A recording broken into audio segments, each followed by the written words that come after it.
नमस्कार दोस्तों, स्वागत है एपीएस लॉ सक्सेस क्लासेज में। कैसे हैं? पढ़ाई लिखाई चल रहा है? मन लगा के पढ़ते रहिए, क्योंकि इस बार क्या करना है, एग्जाम एकदम अच्छे से देना है, फारू फारू कर देना है, पेपर एकदम क्या कर देना है, हलवा बना देना है। इसीलिए तैयारी कैसा होना चाहिए, एकदम अच्छे से मस्त वाली। हम लोग क्या कौन सा क्लास ले रहे थे, विधि शास्त्र का ले रहे थे। आज हम लोग का थर्ड लेक्चर है। आज हम लोग देखेंगे, टॉपिक हम लोग का आज का है nature and scope, nature and definition. विधि शास्त्र का आज क्या देखने वाले हम लोग, इसकी प्रकृति एवं परिभाषा, यानी नेचर एंड डिफिनीशन।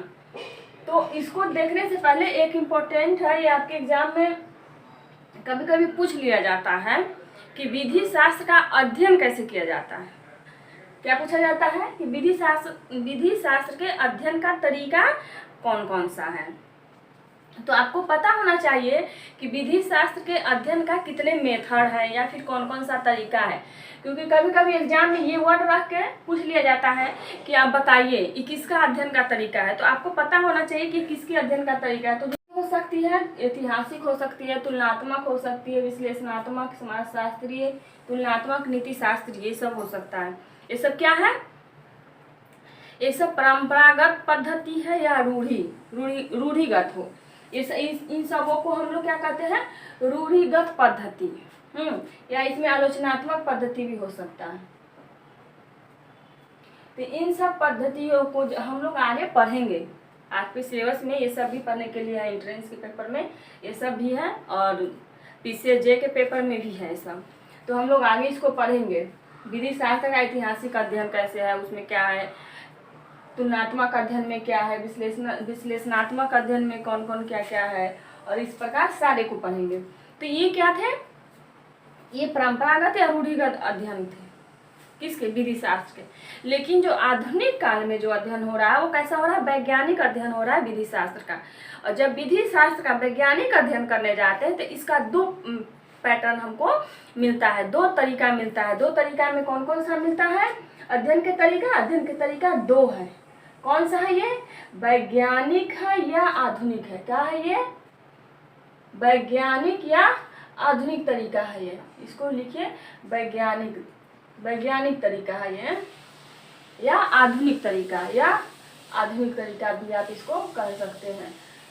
विधि शास्त्र के अध्ययन का वैज्ञानिक तरीका या आधुनिक तरीका कितने हैं, तो दो प्रकार के हैं। ये एंट्रेंस में पूछा जाता है या जे के एग्जाम में भी पूछा जाता है कि विधि शास्त्र के अध्ययन के नवीन तरीका कितने प्रकार के हैं, या वैज्ञानिक तरीका कितने प्रकार के हैं, या आधुनिक तरीका कौन कौन से हैं।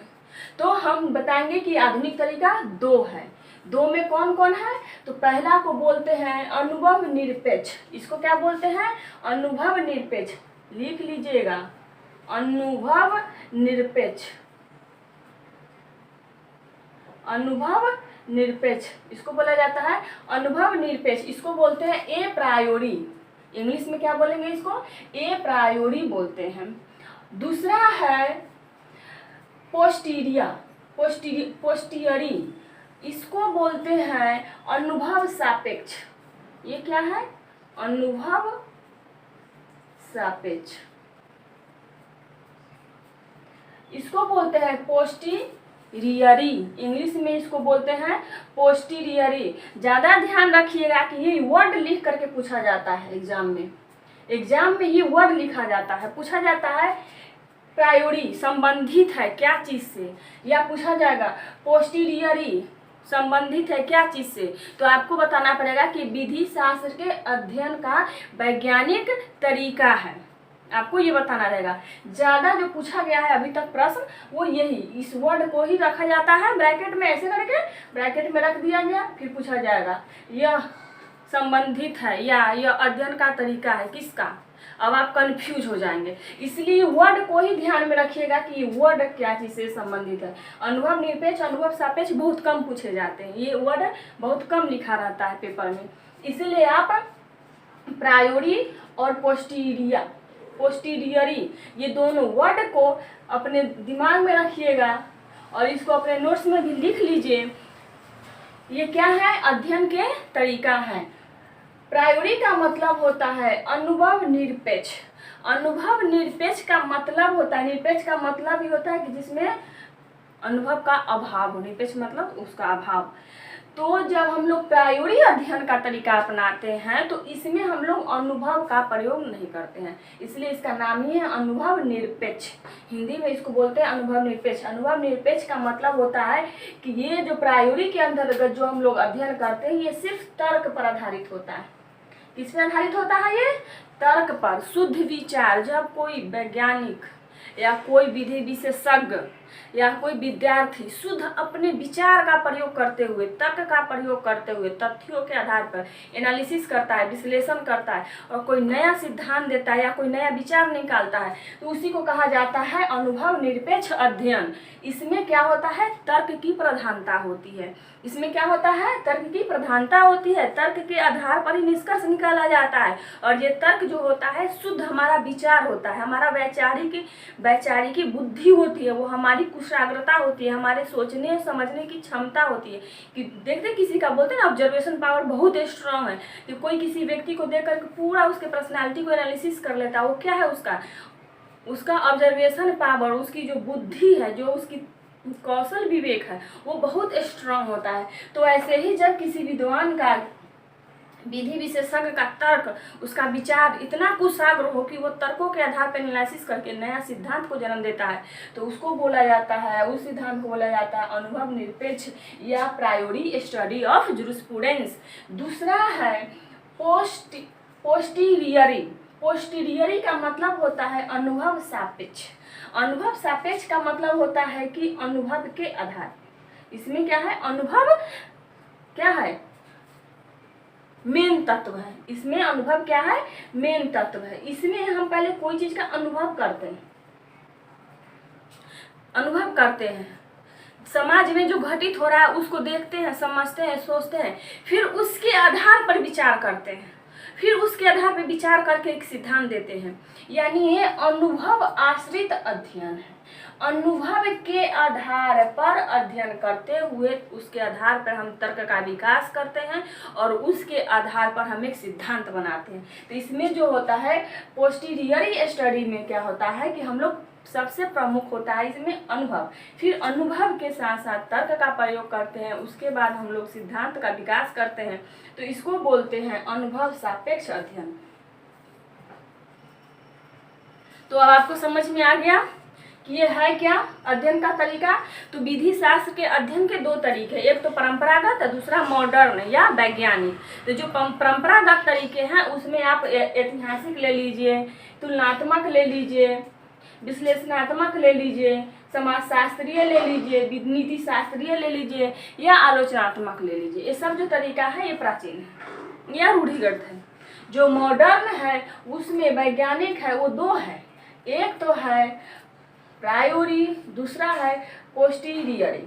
प्रायोरी का मतलब तर्क पर आधारित, पोस्टीरियरी का आधारित का मतलब अनुभव पर आधारित। ठीक है, तो ये हम लोग पहले अनुभव करते हैं किसी समस्या का, देखते हैं समाज में, फिर उसके आधार पर आगे बढ़ते हैं। तो ये अध्ययन का तरीका हो गया विधि शास्त्र का। ये दोनों वर्ड बहुत इंपॉर्टेंट है, इसलिए वर्ड को याद रखिएगा और वर्ड पर ही आपका आंसर आधारित होगा, क्योंकि ये ही पूछा जाता है। और इसका याद करने का हम आसान तरीका बताएं। देखिए प्रायोरी है, प्रायोरी में आप तर्क लगा लीजिएगा, तर्क, सिर्फ तर्क, प्रायोरी मतलब तर्क। पोस्टीरिया में अनुभव लगा लीजिएगा। ठीक, अगर आपसे कैसा भी प्रश्न घुमा करके पूछा जाए आप बना ले जाएंगे, क्योंकि आपको पता है कि पोस्टीरियरी में क्या है? अनुभव है। तो अब आपसे पूछा जाए कि अनुभव पे आधारित विधि शास्त्र के अध्ययन की पद्धति को क्या कहते हैं, या आपसे पूछा जाए तर्क पर आधारित अध्ययन की पद्धति को क्या कहते हैं, तो आपको फट से याद आ जाएगा, उसको प्रायोरी कहते हैं और अनुभव पर आधारित को पोस्टीरियरी कहते हैं। और हिंदी याद करने की आपको जरूरत नहीं पड़ेगी, ये दो वर्ड से ही आपका काम चल जाएगा। या फिर आप हिंदी भी इसका याद रखेंगे तो कोई दिक्कत नहीं है। इसको अनुभव सापेक्ष बोलते हैं, इसको निरपेक्ष बोलते हैं। ठीक है, अब हम लोग आगे देखेंगे इसकी विधि शास्त्र की परिभाषा। आज जो मेन टॉपिक है हम लोग का पढ़ने का वो है परिभाषा। पहले हम लोग यही देख लेते हैं कि विधि शास्त्र क्या है। विधि शास्त्र का जन्म कौन से शब्द से हुआ है? तो हम लोग परिभाषा में सबसे पहले विधि शास्त्र को ही देखते हैं, क्योंकि हम लोग विधि शास्त्र को पढ़ने जा रहे हैं, विधि शास्त्र की परिभाषा पढ़ने जा रहे हैं। तो पहले हम लोग को जूरिस्प्रूडेंस जानना जरूरी है।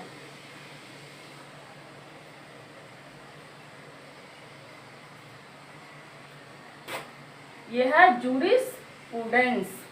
क्या हम लोग पढ़ रहे हैं? जूरिस्प्रूडेंस पढ़ रहे हैं, जूरिस्प्रूडेंस पढ़ रहे हैं।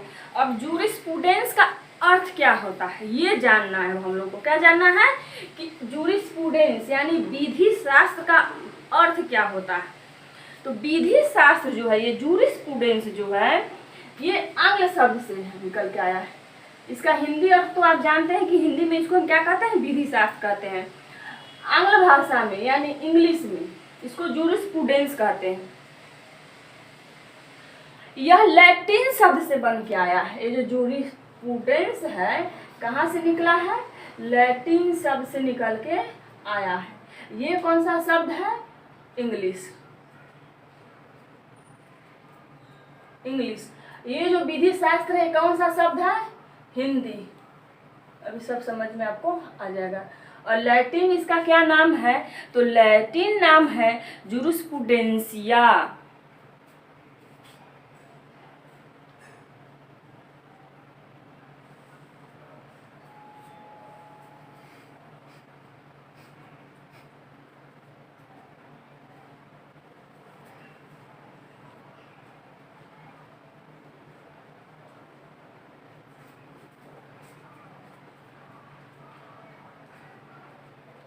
इसका क्या नाम है? लैटिन वर्ड है जूरिस्प्रूडेंसिया।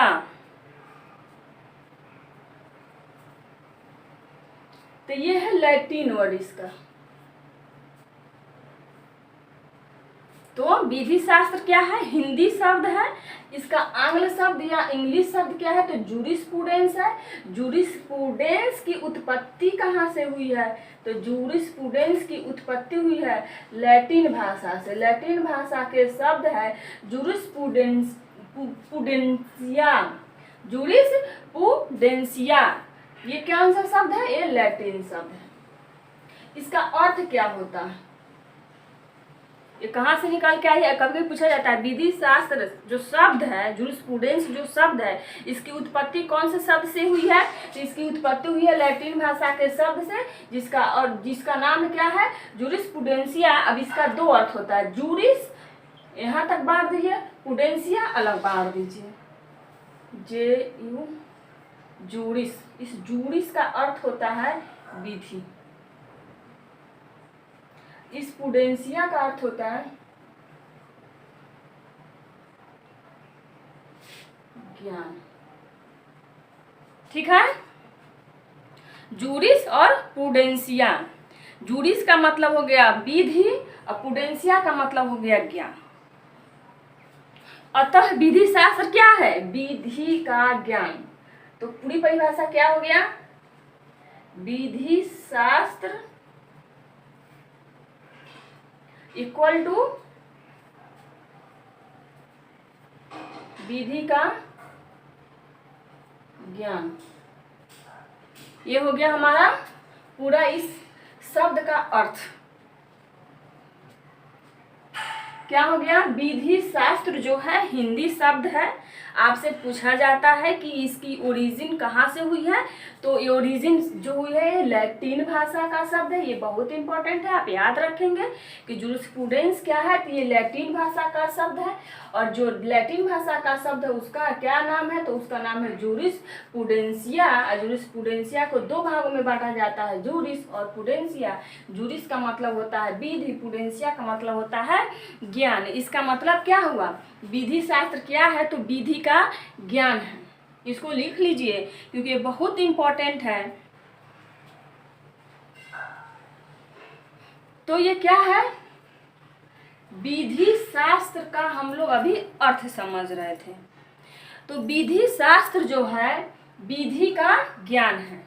या इसको हम विधि का दर्शन भी कह सकते हैं। इसको क्या कह सकते हैं? विधि का दर्शन या विधि का विज्ञान। विधि का दर्शन या विधि का विज्ञान। इसको विधि का दर्शन या विधि का विज्ञान भी कहा गया है। तो समझ में आ गया कि विधि शास्त्र क्या है। तो ये विधि का ज्ञान है, या इसको आप विधि का दर्शन कह लीजिए या विधि का विज्ञान कह लीजिए।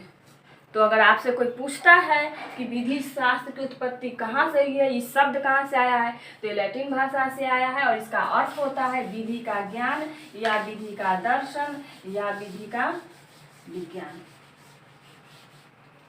ठीक, अब हम लोग इसका अर्थ समझ लिए, विधि शास्त्र का अर्थ समझ लिए। अब हम लोग आगे चलते हैं परिभाषा पे कि इसकी विधि शास्त्र की परिभाषा क्या क्या है।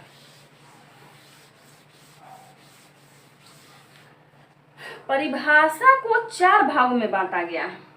परिभाषा जो है 4 भाग में बांटा गया है, यानी 4 प्रकार से इसको परिभाषित किया गया है। देखिए, विधि के दर्शन या विधि के विज्ञान के रूप में विधि शास्त्र की जो परिभाषा है उसको क्या किया गया है? 4 वर्गों में विभाजित किया गया है। कितने वर्ग में? 4 वर्गों में। तो हम लोग 4 वर्गों को देखेंगे, यानी कि जो परिभाषा है विधि शास्त्र की वो किसके आधार पर दिया गया है? विधि के दर्शन या विधि के ज्ञान के आधार पर जो भी विधि शास्त्र की परिभाषा दी गई है उसको कितने भागों में विभाजित किया गया है? 4 भाग में या 4 प्रकार में विभाजित किया गया है। तो हम लोग इसकी परिभाषा के जो 4 वर्ग है उस चारों को देखेंगे। पहला है आदर्शवादी परिभाषा, दूसरा है विश्लेषणात्मक परिभाषा, तीसरा है संश्लेषणात्मक या संकलनात्मक परिभाषा और चौथा है समाजशास्त्रीय परिभाषा ज्ञान। आदर्शवादी परिभाषा, विश्लेषणात्मक परिभाषा, संश्लेषणात्मक और संकलनात्मक और चौथा है समाज शास्त्रीय परिभाषा। तो ये विधि शास्त्र की जो परिभाषा है उसको क्या किया गया है? 4 वर्गों में विभाजित किया गया है। अब हम लोग इसका एक एक करके अध्ययन करेंगे। पहला देखेंगे हम लोग आदर्शवादी परिभाषा। आदर्शवादी परिभाषा में क्या है? इसमें 2 विधि शास्त्री बहुत इंपॉर्टेंट है। कौन कौन है वो? एक है अल्पियन और दूसरा है सिसरो।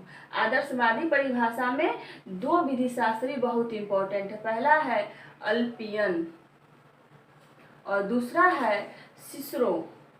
दूसरा कौन है? सिसरो।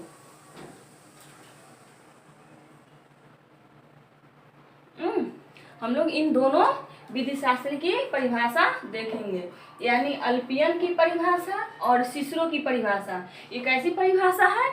आदर्शवादी परिभाषा। कभी कभी पूछा जाता है अल्पियन की परिभाषा किस प्रकार की परिभाषा है, तो आपको पता होना चाहिए आदर्शवादी। यानी कि विधि शास्त्र की जो आदर्शवादी परिभाषा है उसमें 2 विद्वान बहुत इंपॉर्टेंट है। पहला अल्पियन, दूसरा सिसरो। हम लोग अल्पियन और सिसरो की परिभाषा को पढ़ेंगे। अल्पियन और दूसरा सिसरो। इसमें अल्पियन बहुत ज़्यादा इंपॉर्टेंट है। अल्पियन की जो परिभाषा है वो बहुत वीवीआई है, बहुत ज़्यादा बार पूछा गया है अल्पियन की परिभाषा। अल्पियन की परिभाषा क्या है? तो इनके अनुसार विधि शास्त्र जो है वो मानवीय एवं दैवीय विषयों, मानवीय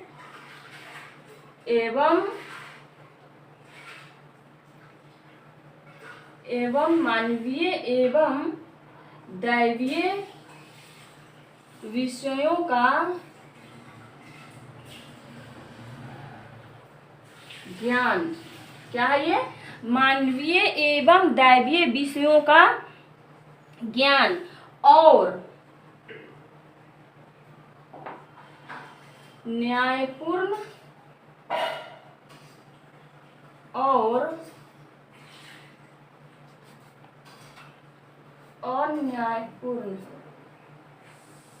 क्या है ये?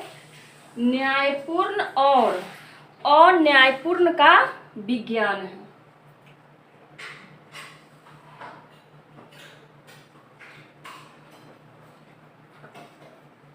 देखिए ये परिभाषा है किसकी, अल्पियन की परिभाषा है।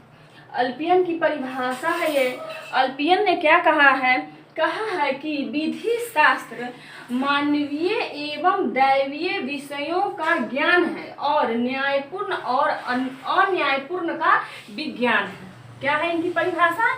इनकी परिभाषा है कि विधि शास्त्र क्या है, तो कहते हैं कि विधि शास्त्र मानवीय विषय और दैवीय विषय, इसमें दो प्रकार के विषय शामिल है। कैसा कैसा विषय शामिल है?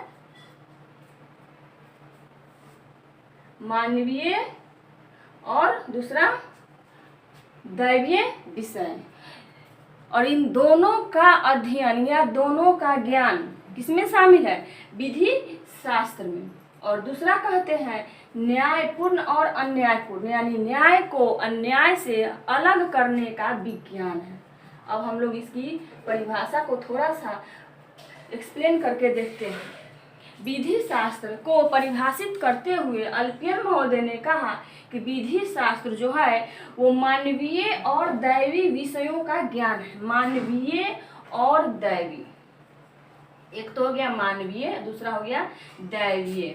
मानवीय का मतलब हो गया कि मानव ने जिसको बनाया, मतलब वो व्यवस्था, वो तथ्य जिसको मानव ने बनाया। मानव ने मतलब विधि मानव बनाते हैं। दैवीय हो गया, दैवी का मतलब जो हमारी बुद्धि है, जो नेचुरल चीजें हैं समाज में, जिसको नेचर ने जिसको स्थापित किया है, हवा पानी ये सब, इन सबों का गति, इसके कारण हमारे शरीर पे और समाज पे और अन्य जीव जंतु पर पड़ने वाले प्रभाव, ये सब क्या है? दैवीय। तो हमारे समाज में दो प्रकार के घटक है। एक तो है मानव निर्मित घटक, यानी मानव निर्मित विषय जिसको मानव ने बनाया। दूसरा है दैवीय घटक, यानी दैवीय विषय जिसको स्वयं भगवान ने बनाया या नेचर ने बनाया है। जो भी इस संसार का फाउंडर है उसने बनाया है, जिसके बारे में मैं नहीं जानती या कोई भी नहीं जानता कि कौन है वो, लेकिन उसका एक नाम है, वो है भगवान कहता है, कोई कोई अल्लाह कहता है, उसी को यहाँ पे दैवीय कहा गया है। तो मानवीय एवं दैवीय विषय, जब हम मानवीय विषय का अध्ययन कर लेते हैं, उसके साथ ही साथ नेचर यानी भगवान दैवीय शक्ति ने जो बनाया है उन विषयों का अध्ययन करते हैं। कहाँ? विधि शास्त्र में। और दूसरा न्याय और अन्याय में अंतर करने का विज्ञान है, यानी कि न्याय को अन्याय से अलग किया जाता है। जब हम न्याय को अन्याय से अलग करते हैं तो उसको क्या कहा उन्होंने? न्याय को अन्याय से अलग करने का विज्ञान है। यानी कि हम विधि शास्त्र के द्वारा क्या करते हैं? न्याय को अन्याय से अलग करते हैं। और इसमें अध्ययन किसका करते हैं? तो मानवीय और दैवी विषयों का। तो ये किसकी परिभाषा है? अल्पियन की। तो कभी कभी परिभाषा देकर के पूछा जाता है या परिभाषा दिया गया है किसके द्वारा, उसमें 4 ऑप्शन रहेगा, सिसरो, अल्पियन, ऑस्टिन, हॉलैंड। तो आपको बताना रहेगा कि किसकी परिभाषा है। तो इसमें जो क्लू वर्ड है जो आपको दिमाग में रह सकता है और जिसको आप याद करें तो आसानी से होगा, वो है दैवीय। एक तो वर्ड आप याद रखिएगा दैवीय शब्द, मानवीय दैवी विषय, और दूसरा याद रखिएगा न्याय अन्याय में अंतर। ठीक है? न्यायपूर्ण और अन्यायपूर्ण का विज्ञान, यानी न्याय और अन्याय में अंतर कौन किया है और दैवीय विषय का अध्ययन कौन किया है? तो अल्पियन ने किया है। तो अगर आपको ये बातें ध्यान में रहेंगी तो आप परिभाषा को खोज ले जाएंगे कि यार परिभाषा किसकी है। ये बहुत इंपॉर्टेंट परिभाषा है और एग्जाम में अक्सर पूछा गया है परिभाषा, इसलिए इसको याद कर लीजिएगा। अल्पियन की परिभाषा क्या है? तो अल्पियन के अनुसार विधि शास्त्र मानवीय और दैवीय विषयों का ज्ञान है और न्यायपूर्ण और अन्यायपूर्ण का विज्ञान है। तो ये हो गया अल्पियन के परिभाषा, मानवीय एवं दैवीय विषयों का ज्ञान और न्यायपूर्ण और अन्यायपूर्ण का विज्ञान। अब हम लोग दूसरा परिभाषा देखेंगे, वो परिभाषा है सिसरो का। पहला परिभाषा देख लिए किसका? अल्पियन का। ये कौन परिभाषा है? आदर्शवादी परिभाषा दे रहे हैं। कौन? अल्पियन और सिसरो, ये दोनों आदर्शवादी परिभाषा दिए हैं। किसका? विधि शास्त्र का। अब हम लोग दूसरा देखते हैं, सिसरो की परिभाषा। किसकी परिभाषा? सिसरो की। सिसरो की परिभाषा क्या है? तो विधि शास्त्र विधि के ज्ञान का दार्शनिक पक्ष है। क्या है ये? विधि के ज्ञान का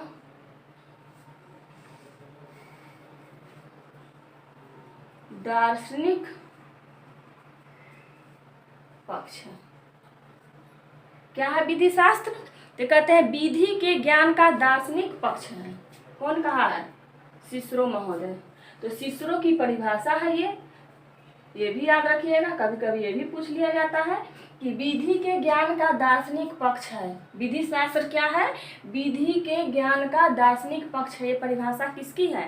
तो ये परिभाषा है सिसरो का, एक थोड़ा सा आसान परिभाषा है। विधि के ज्ञान का दार्शनिक पक्ष, यानी कि विधि शास्त्र में हम विधि का पूरा अध्ययन नहीं करते हैं। किसका अध्ययन करते हैं? तो सिर्फ विधि के दार्शनिक पक्ष का। दार्शनिक पक्ष का मतलब है जो फिलोसफिकल है, जो विचार के स्तर का है, जिसमें चिंतन मनन किया जाता है, उसके आधार पर जो चीज़ निर्मित होकर के विधि के अंतर्गत आती है उसका अध्ययन कहाँ किया जाता है? विधि शास्त्र में। तो सिसरो की जो विधि शास्त्र की परिभाषा है वो है विधि शास्त्र विधि के ज्ञान का दार्शनिक पक्ष है। ठीक है, विधि शास्त्र ज्ञान का दार्शनिक पक्ष है। तो इसमें इंपॉर्टेंट है दार्शनिक पक्ष, यानी कि विधि शास्त्र जो है विधि के ज्ञान का दार्शनिक पक्ष है, यानी जो दार्शनिक पक्ष है उस पर महत्व दिया है किसने? सिसरो ने। तो आपको याद रखना पड़ेगा कि विधि शास्त्र की जो परिभाषा है सिसरो ने क्या दिया है? तो इन्होंने कहा है कि विधि शास्त्र विधि के ज्ञान का दार्शनिक पक्ष। ठीक है, तो ये हम लोग का कौन सी परिभाषा था? ये अल्पियन और सिसरो दोनों परिभाषा किस कैटेगरी में आती है? ये आती है आदर्शवादी परिभाषा। इसको हम लोग क्या बोलते हैं? आदर्शवादी परिभाषा। अब आदर्शवादी परिभाषा कंप्लीट हो गया हम लोग का। हम लोग आगे जो परिभाषा देखेंगे वो दूसरे नंबर की परिभाषा देखेंगे। पहला परिभाषा कितने वर्ग में थे? 4 वर्ग में थे। पहला वर्ग था आदर्शवादी। ठीक है, तो आदर्शवादी हम लोग का खत्म हो गया। हम लोग आदर्शवादी में किसको किसको पढ़ लिए? आदर्शवादी में अल्पियन को पढ़े और दूसरा सिसरो को पढ़े।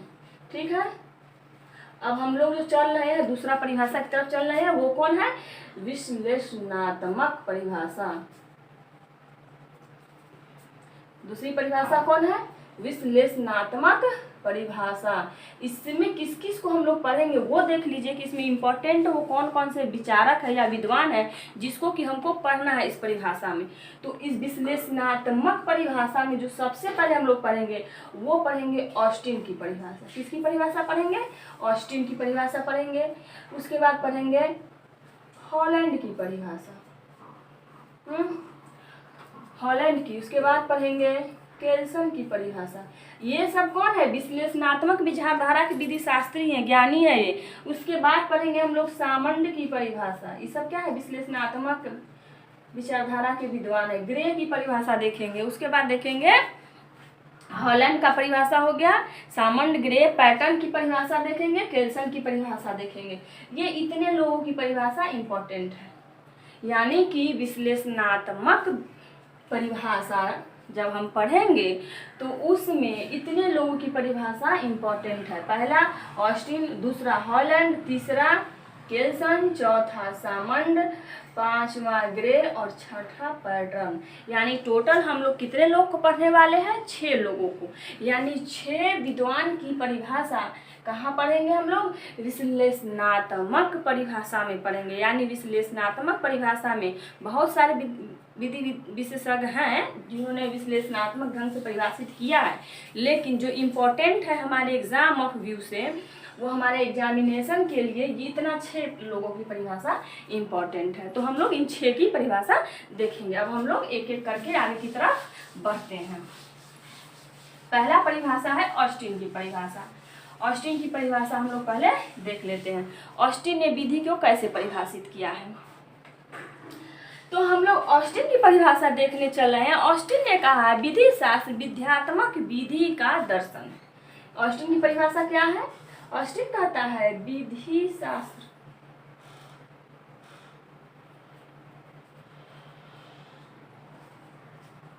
विध्यात्मक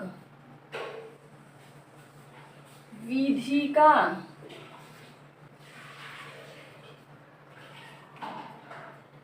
दर्शन। क्या है?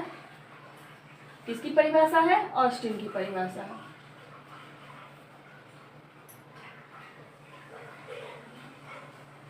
हम लोग क्या देख रहे हैं? ऑस्टिन की परिभाषा देख रहे हैं। ऑस्टिन की परिभाषा क्या है? विधि शास्त्र विध्यात्मक विधि का दर्शन।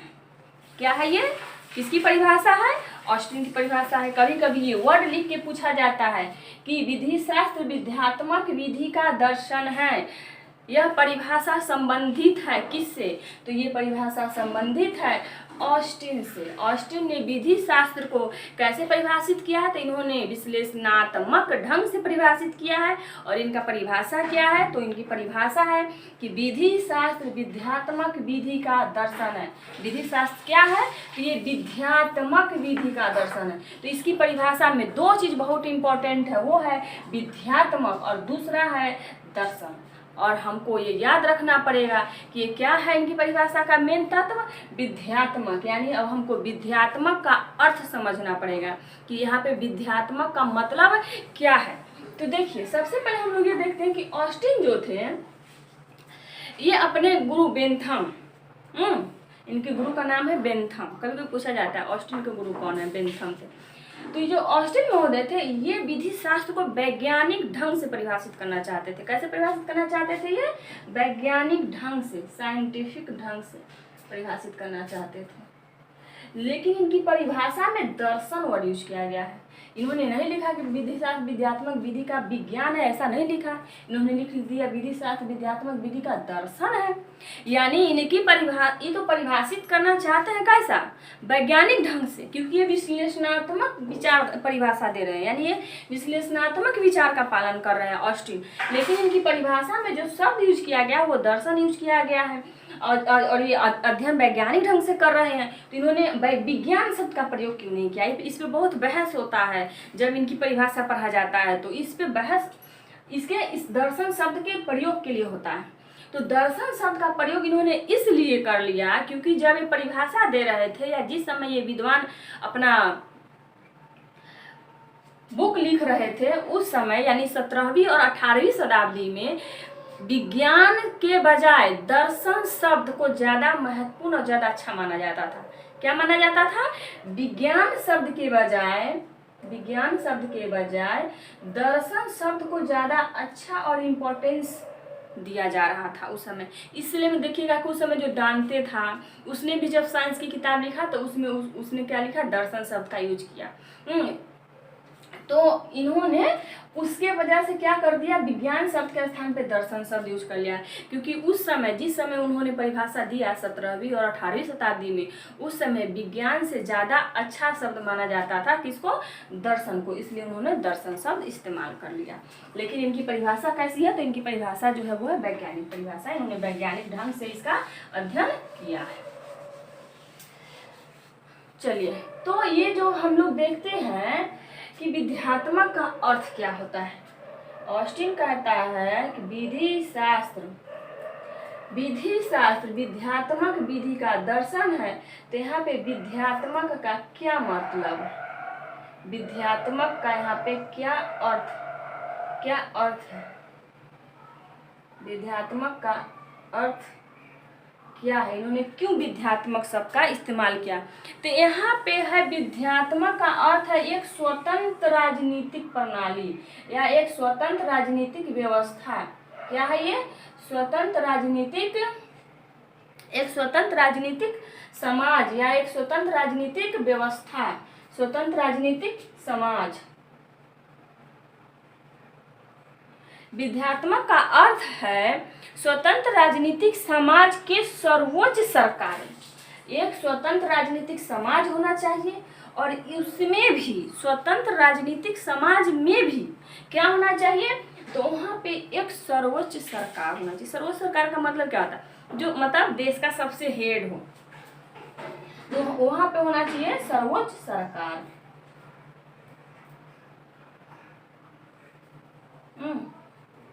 एक स्वतंत्र राजनीतिक समाज हो। स्वतंत्र राजनीतिक समाज का मतलब होता है कि वह गुलाम न हो, किसी अन्य सरकार के अधीन न हो।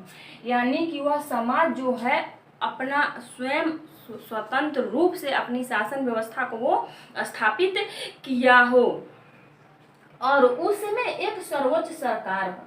सर्वोच्च सरकार का मतलब हुआ कि मान लीजिए कि भारत एक देश है, तो भारत पहले गुलाम था, तो उसको हम क्या कहेंगे, स्वतंत्र समाज, राजनीतिक समाज नहीं कहेंगे। लेकिन जब हम 1947 में स्वतंत्र हो गए, तो उसके बाद हमारा देश कैसा हो गया, 1947 में स्वतंत्रता प्राप्ति के बाद हम हो गए एक स्वतंत्र राजनीतिक समाज। ठीक है, उसके बाद कहता है एक सर्वोच्च सरकार। हमारे यहाँ सर्वोच्च सरकार कौन होता है, प्रधानमंत्री, और उसकी मंत्रिपरिषद होती है, और प्रधानमंत्री मंत्रिपरिषद के द्वारा जो विधि बनाई जाती है और संसद के द्वारा जो पारित की जाती है वो क्या है, सर्वोच्च है। तो इसमें जो विध्यात्मक शब्द यूज किया गया है उसका अर्थ होता है एक स्वतंत्र राजनीतिक समाज के सर्वोच्च सरकार के द्वारा घोषित या स्थापित विधि या प्रतिमान। सर्वोच्च सरकार द्वारा घोषित या स्थापित प्रतिमान। ये अभिव्यक्त या विवक्षित भी हो सकता है, ये प्रत्यक्ष या अप्रत्यक्ष भी हो सकता है। मान लीजिए कि अगर वो विधि के रूप में विधायिका ने कानून के रूप में पारित किया है, एक्ट के रूप में, तो वो प्रत्यक्ष है, और वो अगर कानून के रूप में नहीं, एक आदेश के रूप में, तो अप्रत्यक्ष भी हो सकता है। तो ऑस्टिन ने कहा कि विध्यात्मक का अर्थ होता है एक स्वतंत्र राजनीतिक समाज, और उस स्वतंत्र राजनीतिक समाज में एक सर्वोच्च सरकार हो, और उस सर्वोच्च सरकार के द्वारा सरकार के अभिव्यक्त या विवक्षित प्राधिकार से प्राप्त प्रतिमान। यानी कि जब इस सरकार के प्राधिकार से जब विधि की घोषणा की जाती है या किसी प्रतिमान की स्थापना की जाती है, तो उसी को कहा जाता है विध्यात्मक विधि। यानी विध्यात्मक विधि क्या है, तो विध्यात्मक विधि का सीधा सीधा अर्थ हो गया कि एक स्वतंत्र राजनीतिक समाज हो, और उस स्वतंत्र राजनीतिक समाज का एक सर्वोच्च सरकार हो, और इस सर्वोच्च सरकार के प्राधिकार के द्वारा इस सर्वोच्च सरकार के प्राधिकार के द्वारा अभिव्यक्त अविवक्षित रूप से जो भी घोषित किया जाता है प्रतिमान या विधि, वही विध्यात्मक विधि है। प्रतिमान का मतलब यहाँ पे विधि से है, क्योंकि जब ये घोषित करता है प्रतिमान, तो वो जब एक्ट बन जाता है, कानून का रूप ले लेता है, तब वो विधि होता है। उससे पहले क्या होता है, एक प्रतिमान ही होता है। तो हम लोग यहाँ पे क्या समझे, विध्यात्मक विधि। इसको हम लोग अगर नॉर्मल भाषा में कहें, तो नॉर्मल भाषा में इसको क्या कह सकते हैं, राजनीतिक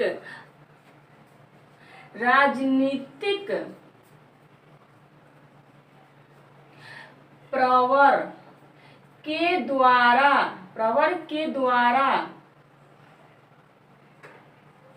राजनीतिक अवर मतलब होता है निम्न, अवर के लिए क्या है, ये राजनीतिक प्रवर के द्वारा राजनीतिक अवर के लिए जारी समादेश।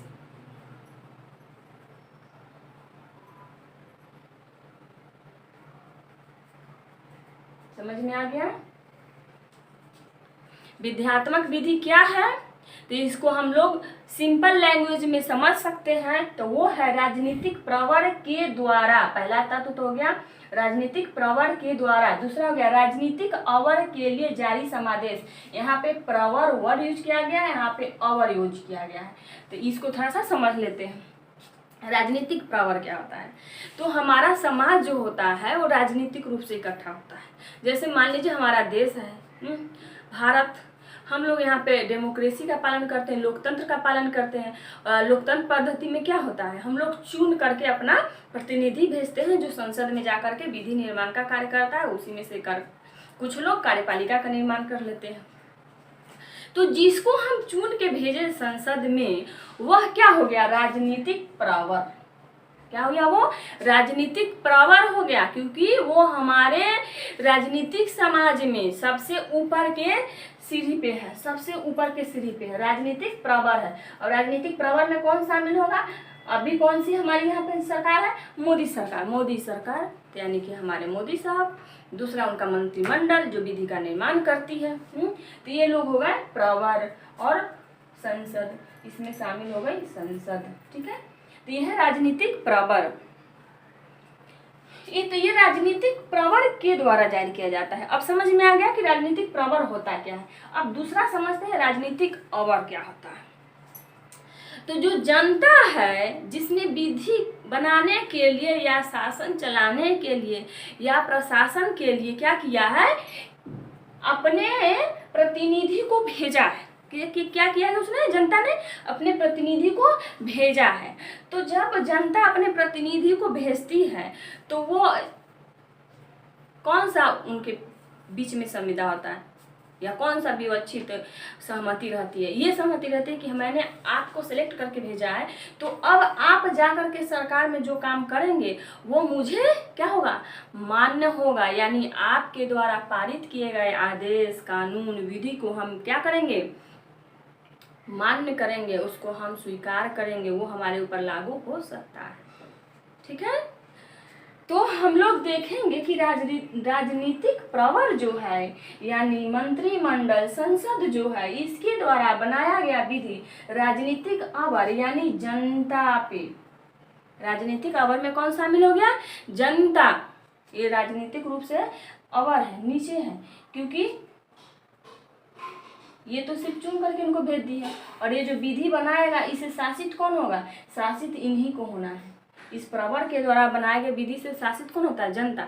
तो ये अवर होगा। तो जो जनता है, देश की नागरिक है, जो देश के अंदर रहने वाले लोग हैं, वो राजनीतिक अवर है। और जो राजनीतिक प्रवर है वो जो विधि जारी करता है या समादेश जारी करता है, किसके लिए जारी करता है, अवर के लिए। तो अब परिभाषा को हम लोग क्या समझ लिए कि राजनीतिक प्रवर के द्वारा राजनीतिक अवर के लिए जारी समादेश है। विधि शास्त्र में क्या है, तो विध्यात्मक विधि शामिल है। विध्यात्मक विधि क्या है, तो विध्यात्मक विधि में राजनीतिक अवर के द्वारा राजनीतिक प्रवर के द्वारा राजनीतिक अवर के लिए जारी समादेश ही क्या है, विध्यात्मक विधि है। और विध्यात्मक विधि का दर्शन क्या है, विधि शास्त्र है। क्या है ये, विध्यात्मक विधि का दर्शन ही क्या है, विधि शास्त्र है। अब दर्शन से क्या मतलब है, यहाँ पे दर्शन वर्ड यूज किया गया। दूसरा जो वर्ड है वो है दर्शन। दर्शन का मतलब क्या होता है, तो दर्शन का मतलब होता है सामान्य सिद्धांत। सामान्य सिद्धांत क्या होता है, इसका मतलब सामान्य सिद्धांत। सामान्य सिद्धांत का मतलब तो वैसा सिद्धांत जो किसी भी विधि प्रणाली में लागू किया जा सकता है, या किसी भी समुदाय या वर्ग जिनका अपना एक विशिष्ट या विशेष विधिक प्रणाली है उसमें वो लागू किया जा सकता है, तो उसको बोलते हैं हम सामान्य सिद्धांत। और दर्शन का मतलब है सामान्य सिद्धांत से। ठीक है, तो ऑस्टिन की परिभाषा में दर्शन का अर्थ क्या है, कभी कभी यही वर्ड रख के पूछ लिया जाता है कि ऑस्टिन की परिभाषा में जो दर्शन शब्द यूज किया गया है उसका मतलब क्या है। तो यहाँ पे दर्शन का मतलब है सामान्य सिद्धांत से। सामान्य सिद्धांत का मतलब जो कॉमन रूप से सारे विधिक व्यवस्था में या किसी भी राजनीतिक समुदाय या संप्रदाय या कोई ऐसा इकाई जिनका एक अपना विधिक प्रणाली हो, जिनका अपना एक विधि व्यवस्था हो और उसमें वो सिद्धांत सामान्य रूप से लागू हो सकता है, यानी विश्व के हर देश में लागू हो सकता है एक बराबर, तो उसको बोलते हैं सामान्य सिद्धांत। तो दर्शन का अर्थ हो गया सामान्य सिद्धांत। अब विध्यात्मक विधि का अर्थ क्या हुआ, तो राजनीतिक प्रवर के द्वारा राजनीतिक अवर के लिए जारी समादेश क्या है, तो ये विध्यात्मक विधि है। इसके लिए 3 चीज आवश्यक है। पहला, एक स्वतंत्र राजनीतिक समाज होना चाहिए, उसमें दूसरा सर्वोच्च सरकार होना चाहिए, और उस सर्वोच्च सरकार के प्राधिकार से क्या होना चाहिए, अभिव्यक्त या विवक्षित रूप से किसी प्रतिमान की घोषणा किया गया होना चाहिए। तो ये पूरा हम लोग देखें ऑस्टिन की परिभाषा। ऑस्टिन की परिभाषा पढ़ने से हमको क्या मिला, निष्कर्ष क्या लिखा, तो इसका निष्कर्ष ये निकला कि ऑस्टिन ने विधि शास्त्र को 2 भागों में बांट दिया, क्योंकि इसके दर्शन शब्द के मतलब क्या समझे हम लोग, सामान्य सिद्धांत। सामान्य सिद्धांत का मतलब हुआ कि जो किसी भी विधि व्यवस्था में एक समान रूप से लागू हो जाए, ठीक। और दूसरा है विध्यात्मक विधि। तो इसको आधार पे ऑस्टिन ने विधि शास्त्र को 2 भागों में बांट दिया है। ऑस्टिन ने विधि शास्त्र को 2 भागों में बांट दिया है। विधि शास्त्र को दो भागों में बांट दिया है।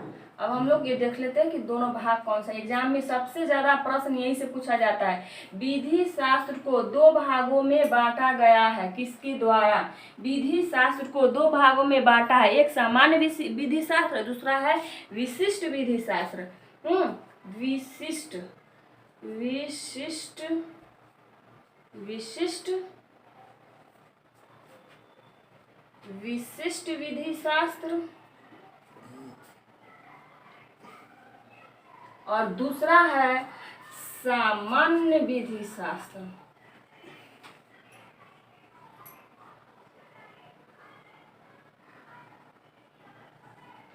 देखिए, विधि शास्त्र को दो भागों में बांटा है। पहला तो प्रश्न यही पूछता है कि विधि शास्त्र को दो भागों में बांट करके अध्ययन किसने किया है? तो ऑस्टिन ने।